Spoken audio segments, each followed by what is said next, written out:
भाजपचे मंत्री राधाकृष्ण विखे पाटलांनी वादग्रस्त विधान केलंय। तर विखे नेमकं काय म्हणालेत, उद्धव ठाकरेंनी त्यांना काय उत्तर दिलंय आपण पाहूया। त्यावरचा एक स्पेशल रिपोर्ट।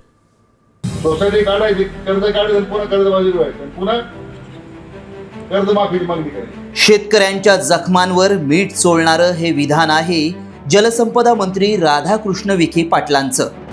एकीकडे कर्जमाफीसाठी शेतकऱ्यांनी एल्गार पुकारून आक्रोशाला वाट मोकळी करून दिली आहे।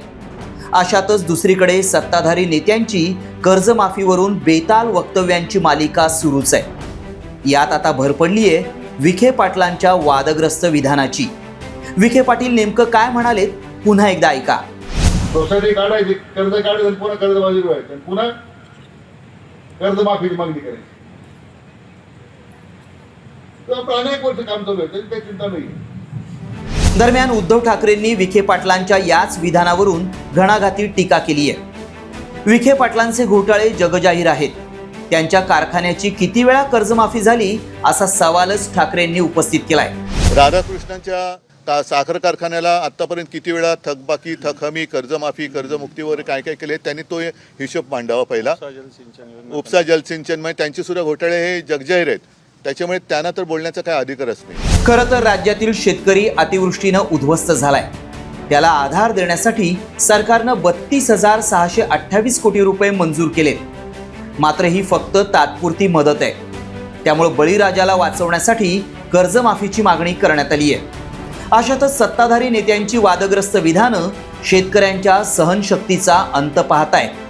सत्ताधारी नेत्यांची ही विधानं ऐका। घरी सुद्धा 1 रुपया घेत नाही हो, आणि आम्ही 1 रुपयावर विमा देतो गव्हर्नमेंट, त्याचा गैरफायदा लोकांनी घेण्याचा प्रयत्न केला। लोकांना कर्जमाफीचा नाद लागलाय। आम्हाला निवडून यायचे, पण तुम्हाला काहीतरी निवडणुकीचं आश्वासन देतो। दुष्काळ पडला तरी शिव्या, नाही पडला तरी शिव्या, तुमचा धंदा आहे। राज्यातील 24,89,566 शेतकऱ्यांकडे 35,577 कोटी रुपयांचं कर्ज थकीत आहे।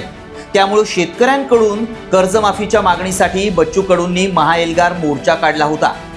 त्यानंतर आंदोलनावर तोडगा काढण्यासाठी मुख्यमंत्री आणि शेतकरी नेत्यांची बैठक झाली आणि याच बैठकीत 30 जून 2026 पर्यंत शेतकरी कर्जमाफीची घोषणा करणार असल्याचं सांगत सरकारनं शेतकऱ्यांची आश्वासनांवर बोलवण केली।